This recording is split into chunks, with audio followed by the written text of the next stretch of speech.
আমি এই মুহূর্তে আছি প্যারিসে, ফ্রান্সের রাজধানী।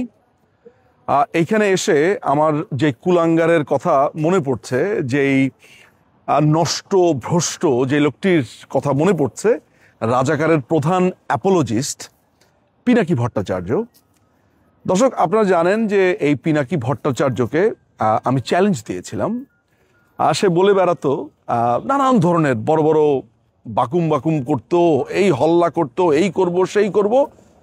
ধরা খেলো একটি তথ্য দিয়ে যে মুক্তিযুদ্ধে নাকি মাত্র 2000 মানুষ শহীদ হয়েছে বাংলাদেশে।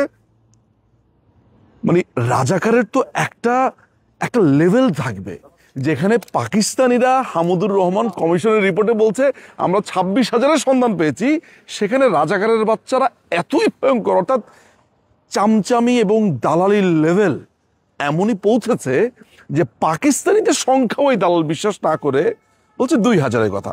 সে যাগে, আপনারা জানেন যে এই রাজাকারের বাচ্চাকে আমি চ্যালেঞ্জ দিয়েছিলাম। আমি বলেছিলাম যে সে তার যাকে খুশি তাকে সে নিয়ে আসুক, আর আমি একা, আমাকে প্রমাণ করে দিক যুক্তি এবং তর্কে যে মুক্তিযুদ্ধে মাত্র 2000 নিহত হয়েছে। কোথায়কার কোন গার্ডিয়ানের না কার একটা চোথা বের করেছে, সেই চোথা বের করে প্রমাণ করতে চাইছে এ শুধু লম্বায় বেড়েছে, এর হাড্ডি শুধু বড়ই হয়েছে, গ্রে ম্যাটার যেটা আছে মগজে তার কিছুই তার হয়নি। আমি জানি না এর বাবা মা কি কখনো এমন বোধ করে কিনা যে একটা সাপের বাচ্চা জন্ম দিয়েছি। শ্যামল যদি বেঁচে থাকতো, অর্থাৎ তার বাবা শ্যামল, সে যদি বেঁচে থাকতো, আমার ধারণা মরে যেত আরো কয়েকবার।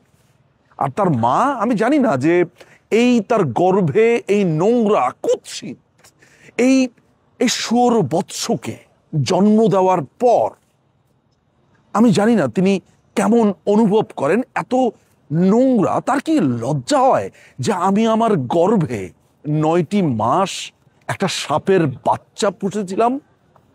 পিনাকি, তোকে এই প্যারিসে এসে আমি আবার চ্যালেঞ্জ দিয়ে গেলাম, কালকে ইনভ্যালিডে থাকবো ফ্রেঞ্চ পররাষ্ট্র মন্ত্রণালয়ের সামনে, দুপুর 2টোয় চলে আসিস। তোর যে চ্যালেঞ্জ, লম্বা লম্বা কথা, আমাকে তোর বাসাতেই চলে এসেছি, তোর বাসাও আমি জানি, বাট তোর বাসার সামনে যাওয়ার প্রয়োজন বোধ করি না। কিন্তু তোকে, তুই যেই শহরে তুই রিফিউজি, সেই শহরেই আসলাম।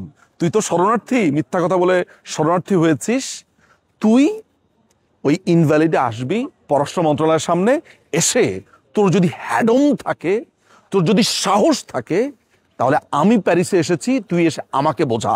শত শত মানুষের সামনে ডিবেট হবে, তারা তোকে ঘিরে দেখবে, তুইও ডিবেট করবি, আমিও ডিবেট করব, প্রমাণ হয়ে যাবে কে জানে, কে যুক্তি দেয়, কে সত্য কথা বলে। তোকে আবার চ্যালেঞ্জ দিলাম, চলে আয়। অনেক ধন্যবাদ।